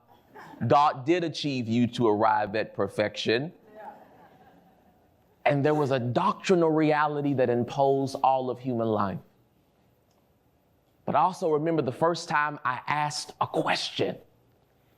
Sunday school, 8 years old, talking about the creation story. And I raised my hand very slowly. Only child. My mother taught me, it's okay to ask questions, baby. And I said, well, I just have a question. My question is, who said so? And my Sunday school teacher looked at me and she said, what do you mean, who said so? The Bible said so. And I said, well, who wrote it? And she said, well, what do you mean, who wrote it? I said, who wrote it? She said, well, ask your mother. So I asked my mother, who wrote it? And she said, baby, I don't want to begin that conversation with you, but you'll discover it after a while. Fast forward, I went to Harvard Divinity School, and I began to ask the same question, who wrote it? And what I discovered was that our narratives about religion and God have so been influenced by our social position that many times we are afraid to ask that question. Who wrote it? Who said so? Who made this the hard line, capital T, truth? Fast forward, I serve a Baptist church today. And I feel like it is my responsibility to be the voice in the midst of a tradition that has lived on the sense of take it as I give it to you. And what I tell our parishioners and what I tell everybody I encounter is take it as I give it to you and then deconstruct it. Challenge what you receive. Break it apart. Ask questions. Say it's not true. Because maybe it's not true to you. Maybe it doesn't sit well with you, and that's okay. And when they say, well, why is it okay if I disagree with you as my pastor? I say, because God never expected for you to achieve perfection. In that sense, my journey has allowed me to arrive at a point where I believe one thing to be true about God is if God is really God, God is big enough to take my uncomfortability. If God is really God, God should be big and bad enough to handle my questions. If God is really God, then God knows I'm going to say, I just don't buy in. And so as I've begun to walk this journey as a young, under 30 African-American male, preaching a very messy and muddy gospel of a man named Christ, I've had to wrestle with a number of realities that start from my own social position and bring me to today. Let me help you. African-American male, raised with two parents in my household, both graduate degree professionals, an uncle that has been identified as a same-sex loving man all of his life, now 52 years of age. Growing up with that social reality, 14 aunts and uncles on my father's side, 5 aunts and uncles on my mother's side, a grandmother who cleaned houses for about $35 a week, escaped the pains of Mississippi, a 3rd grade education, and a Bible that told her that God loved her anyway. And I've had to use that social position to now inform and influence how I'm going to preach this thing called the gospel. How am I going to tell people that God loves them when the reality is their life doesn't always look and feel like it? How do I tell you that God expects for you to thrive when you can't even afford a McDonald's meal today? How can I tell you that God is on your side and God's going to work it out in glory when he's not working it out today? Here's what I've discovered. I've discovered that life is not always about arriving, not just at perfection, but life is not always about arriving at prosperity. But life is about arriving at a space of accepting whatever the divine feels you have the strength to endure. And what I've learned how to tell our parishioners is I can't tell you that you will stop being poor. I can't promise you that God's going to work it out after a while. I can't even promise you that you have a mansion reserved for you in glory. But what I can tell you is that if you wake up every day and you are able to bear the burden that God gave you every day, then you have a strength and a tenacity that God also gave you to bear your burden. When I think about my beloved grandmother who cleaned houses and yet served God without wavering, I have to believe that God gave her the ability to know, Alma, you won't be rich. You'll never live in more than your 2-bedroom house that you have. You'll never have more than that old 1950 Cadillac that sometimes runs and sometimes it doesn't. You will continue to eat those peanut butter sandwiches and put whatever you can find in the refrigerator on them to make them whole. But in spite of all of that reality, Alma, know that I gave you a strength to endure this life that other people wouldn't be able to endure. And so what I've discovered is that when God gives us burdens, he gives us burdens according to the proportion of our strength. And the reality is that some of us have a greater tenacity for struggle. And because of that tenacity that God gave us to bear our struggles, I believe that that is prosperity. Prosperity is when you come to the realization that your life is what it is because it has been gifted to you by the divine. And even if other people look at your life and say, my God, I never want to be that way, the beauty is they probably couldn't handle it if they had it.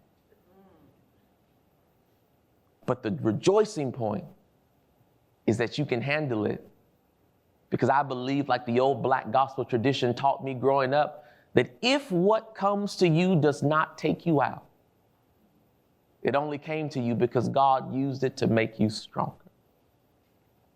And so I continue to negotiate this life as a black preacher of a gospel that I've questioned, I've challenged, I've deconstructed, but I've also presented back to the people. Because God never expected for me to achieve perfection, but I do believe that God expected for me to bear this cross of challenging the thing that I love the most.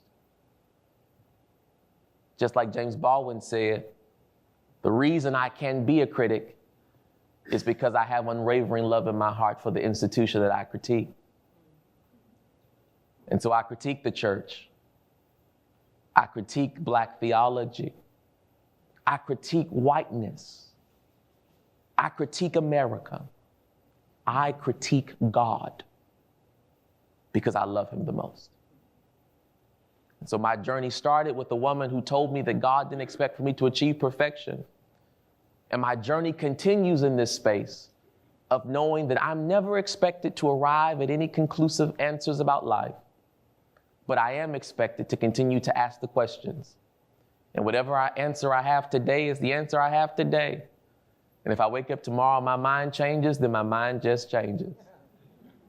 Because God is only God if God can allow for me to be uncomfortable. And that's my sacred journey.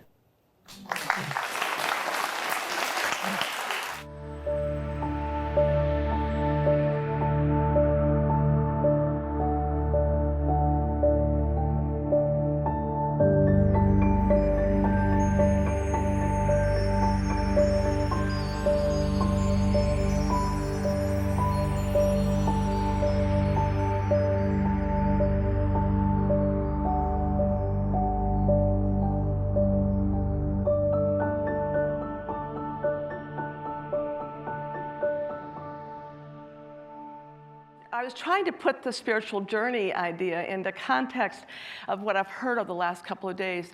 And what I've been hearing is about the importance of contemplation and of meditation, of finding time for oneself to think and pray and reflect.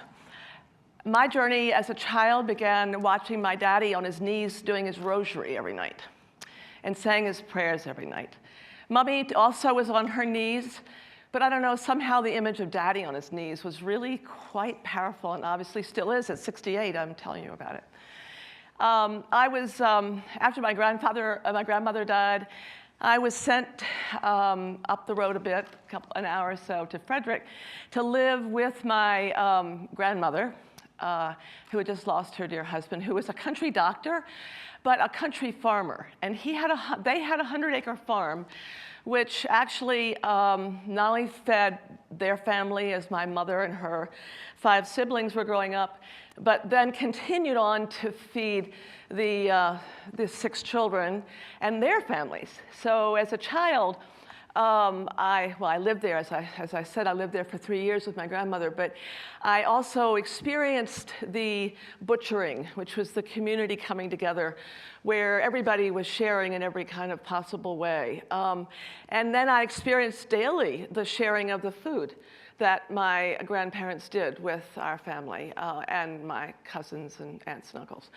So we lived in a little village called Laytonsville, which now I went through after my husband died. I did kind of somebody told me I did psychotherapy on myself. I don't know what, I went on a journey to kind of go back to my childhood and sort of revisit who I was. And before Alzie and I married, and I went into this little town that I had so loved, and I hadn't been there for years. And it was like a ghost town. And when I lived there as a little girl, it still had its sidewalks, but it had vibrant sidewalks. It had 2 country stores. It had maybe 3 churches. It had a funeral home. It had a mechanic at a fire station.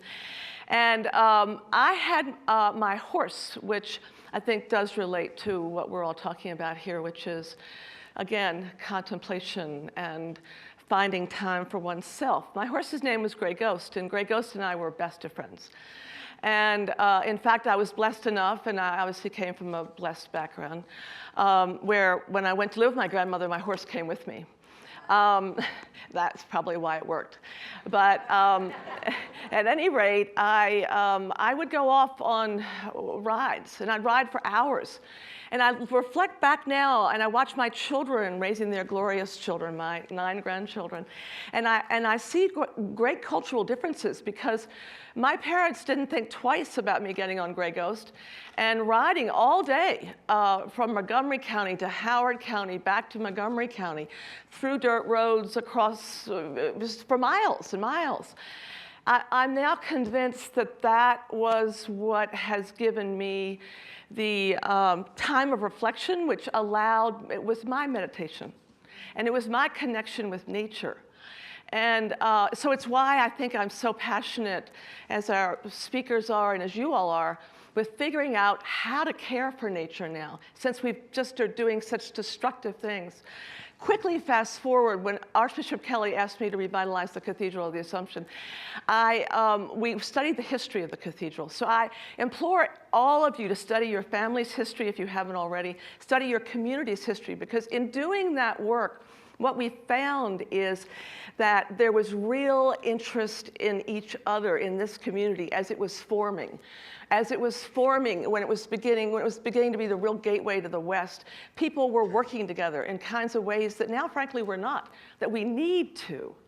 And so what we learned in all of that made me reflect that also there, and I beg to, I'm so happy the Vatican is here, because I have to say you've inspired me, the big Vatican, and obviously all of you in it, but have inspired me a lot in the thinking that there are knowing rather, that there are a lot of really incredible, highbrow theologians and thinkers who understand that really our faiths have a lot in common. There are probably more commonalities than there are differences, and even they understand that from this little bit of reading that I did many years ago, that even they celebrate the differences. But then I thought, I had a 2-year junior college education. I don't look back and regret 1 ounce of it, but it wasn't a 4-year or 8-year or a PhD. It wasn't any of that. I didn't have that exposure. So that's what made me think, wouldn't it be nice to have a gathering, have opportunities where we could come together, various faiths, and we could learn about each other through our faiths. Because when I never even met a Jewish person until I went to college. I all of a sudden had a Jewish roommate, and she was divine. We were best of friends immediately, but I'd never met a Jewish person. I certainly never met a Muslim, and the list goes on. So from my sheltered world, and I married, I fell in love with Owsley at 19, moved here at 21. I was still in this very sheltered world, right? Many would say you still are, Christy, and I'm sure that's true. But I'm trying to break down those silos. But anyway, what I thought was, gosh, if all those great thinkers know that we belong together, then let's do it ourselves. And so here we are in our 20th year. It's totally extraordinary to me.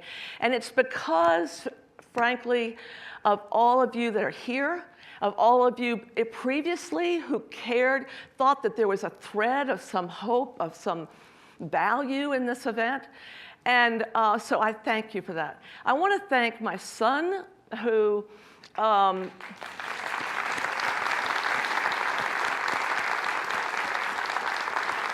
and I know I'm supposed to wrap up because I was told 5 minutes, I bet it's already longer than that. But the thing that's important about thanking Owsley from my perspective as his loving mother is that I think that the future is in the hands, as we know, of Owsley and the younger generation. But it is going to be the families that are able to inspire their young to carry forth these cultural heritages and to carry forth and improve on, which is what Owsley has done. Mustafa, I don't know where you are, but your mummy, Gray, has been my partner in crime with developing this Festival of Faith. And there's another mother-son that is responsible for this festival. There are many of you, but there's another one that you've seen up here, which is Sarah Harris. Her daddy is Bishop Reed. And and if it hadn't been for Bishop Reed early on, our Episcopal bishop, we wouldn't have our festival like it's true for many our rabbis and our imams. So I want to thank you for that. I think right now we are at a tipping point, as Father Michael said so beautifully, and Cardinal John talked about. And what I read, I'm not going to try to quote him, but what I heard him say is that he's proud of his ancestors. And I'm proud of his ancestors too, and every day I get more proud of his ancestors, and I resent the fact that they were called pagans. Because they knew that the water, the air, and the soil are sacred. And they are just now, yes, clap.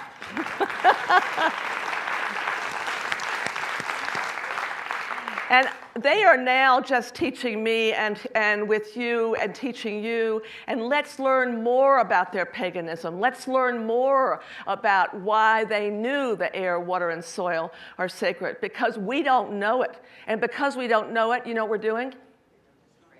We're killing ourselves. Everybody so far has been pretty mild. I say we have a world health crisis on our hands of the serious degree unlike we've ever seen before.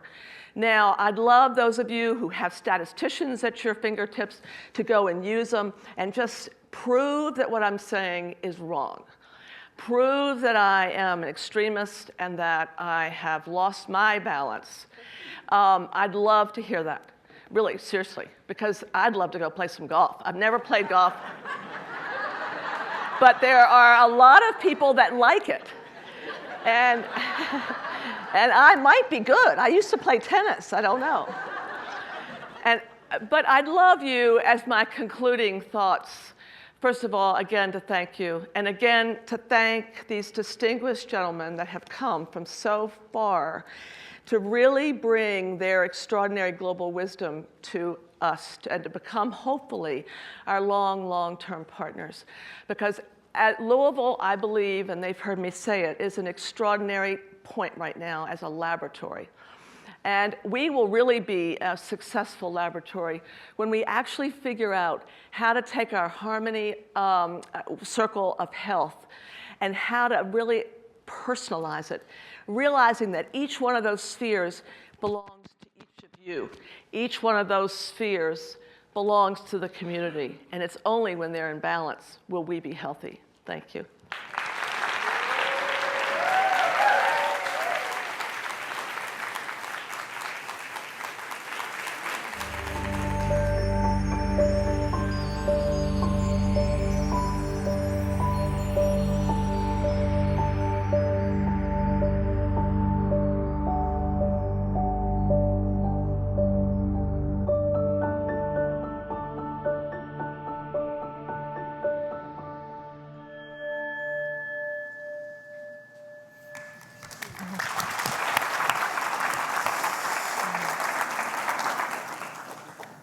Thank you. I'll introduce myself first in my language to start. Yat eshik doshidnesh nanisht ejit kachi in shlono halka idine bashishi ashin hetashid belagana dashinale lila june dashijine beedil dasinil shagan akwit ego dane as anishlo. I'm of the Dene Nation. We are indigenous to what is now called New Mexico, Arizona, Utah, and Colorado. But we call it Denetra, Denebakea, the people's land. And I'd like to honor the Shawnee, the Haudenosaunee, and the Cherokee, who called this place home and prayed here for many hundreds of thousands of years before America was even a thought.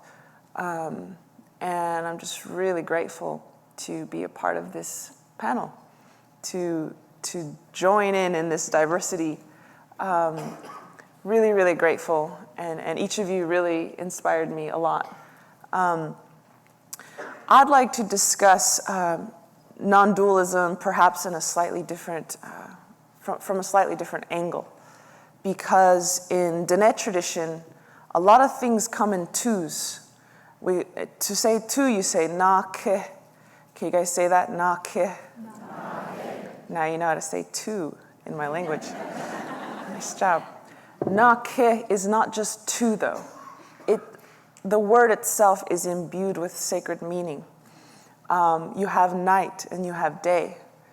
You have the sun, you have the moon. You have male, you have female. Many things come in twos. Many things also come in fours. Fall, summer, winter, spring, infancy, adolescence, parenthood, elderhood, the four directions, the four sacred mountains. Many things come in sevens as well. The Pleiades has 7 major stars. So we honored Creator's numbers. We honored the numbers that we saw around us as sacred. And so two to be two is not seen as a bad thing. In fact, two is essential for the creation of life.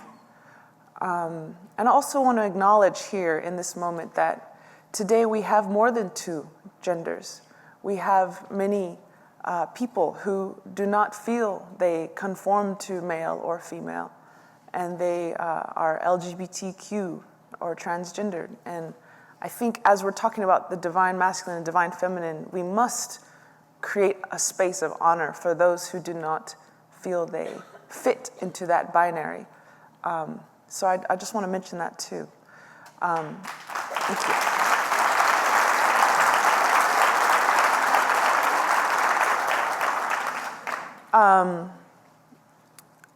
And there is this sacredness of two-ness at the same time. And I'm also a believer in paradox, that we can be many and one at the same time. We can give an academic speech and do hip-hop at the same time. So prepare yourself for that.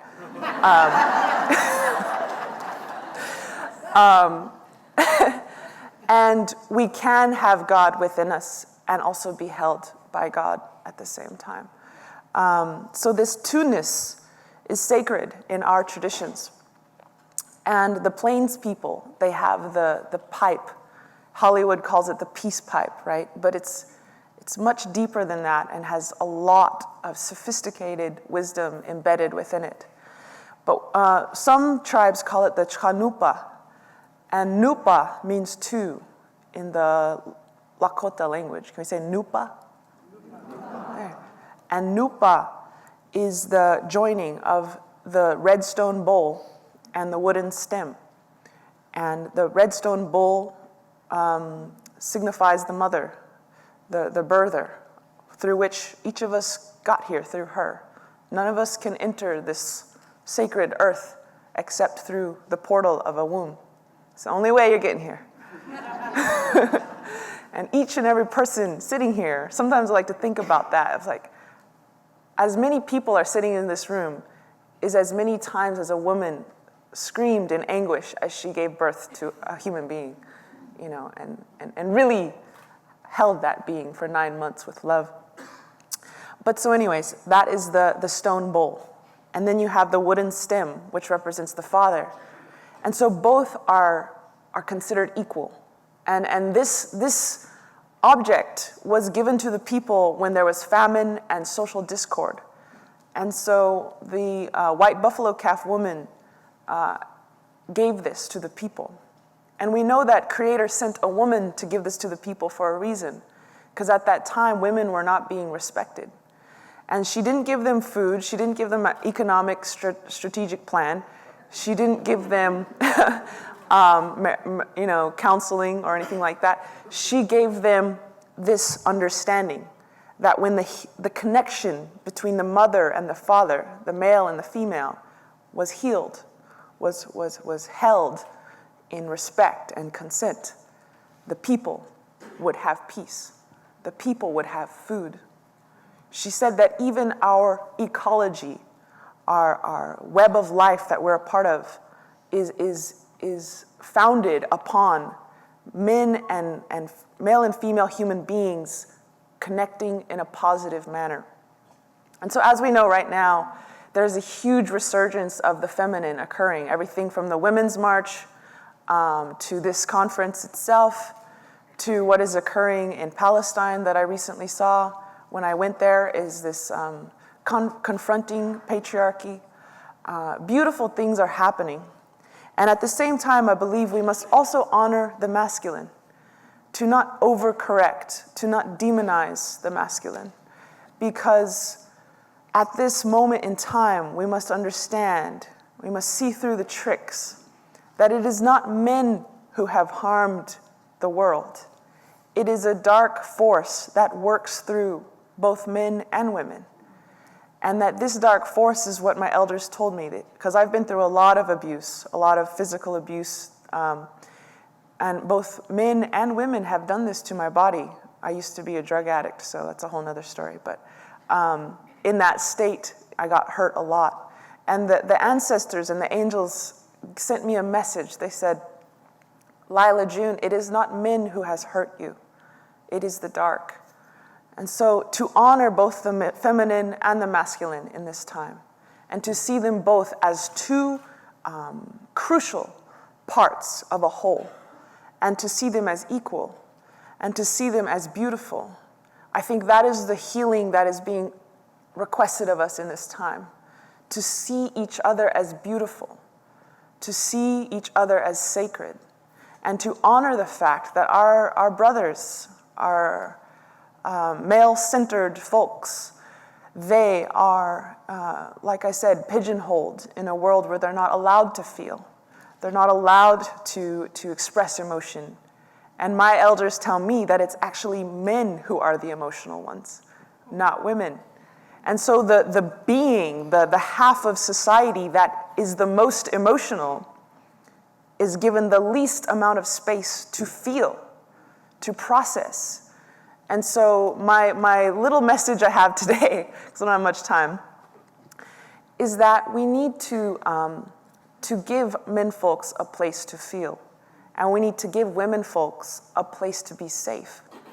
And recognize that it is not either of us that is the demon, but it is the darkness, the puppet master above that plays off of both feminine and masculine fear that is to blame for the situation that we see.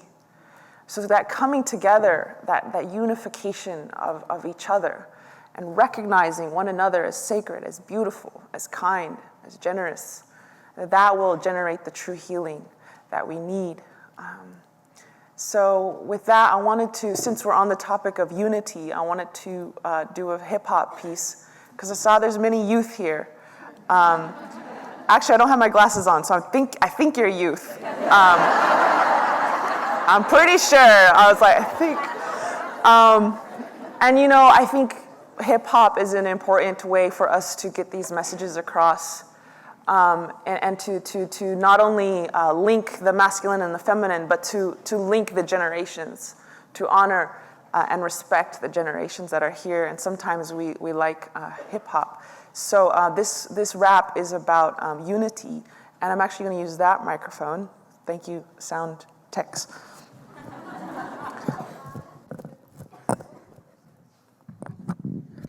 Mic check. Okay.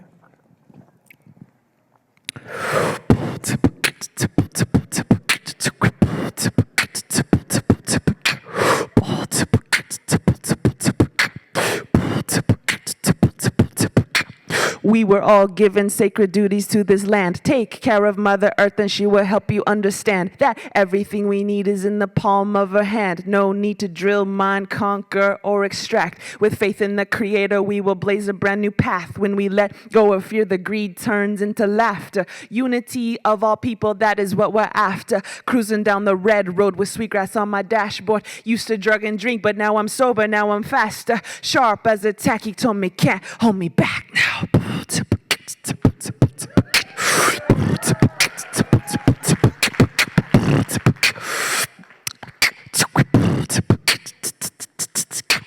I just want to build a new world for my children. With love, prayer, and unity, this nation is rebuilding. Up from the ash of genocide and division. Red, black, yellow, white as one, that's the vision. Every race participates in this new beginning. Sacred is the masculine and sacred is the feminine. Infinite, indigenous, continuous, deliberate. Nothing can stop the people once they got their intention set. Some people say that the land can be owned.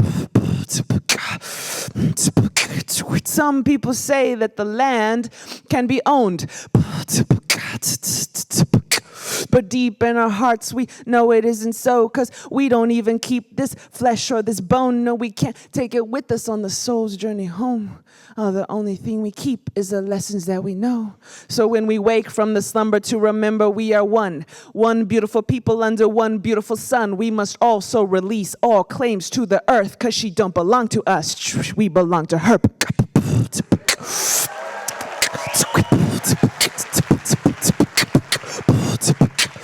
Mother Earth was meant to be a place where we could learn. We pray to Sapa for a blessing on the world. We practice Satyagraha because violence doesn't work. We pray for those who are injured and those who injure. Unconditional prayer for the whole wide world. Sun dance year round, yeah, we let the sage burn. Because when we pray for the people, we will start to understand what it means to be true woman, what it means to be true man.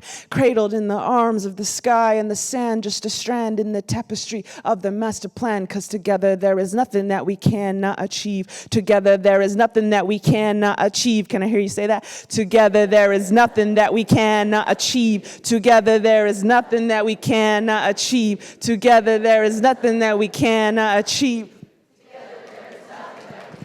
Achieve, find love, find healing, find unity. Honjon na hasli, honjon na hasli, honjon na hasli, honjon na hasli. Yeah.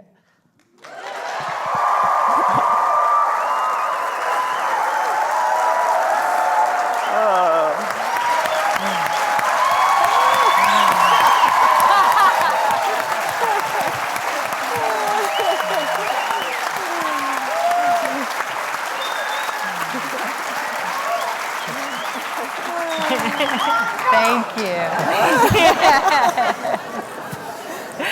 Oh, a lot of questions come up.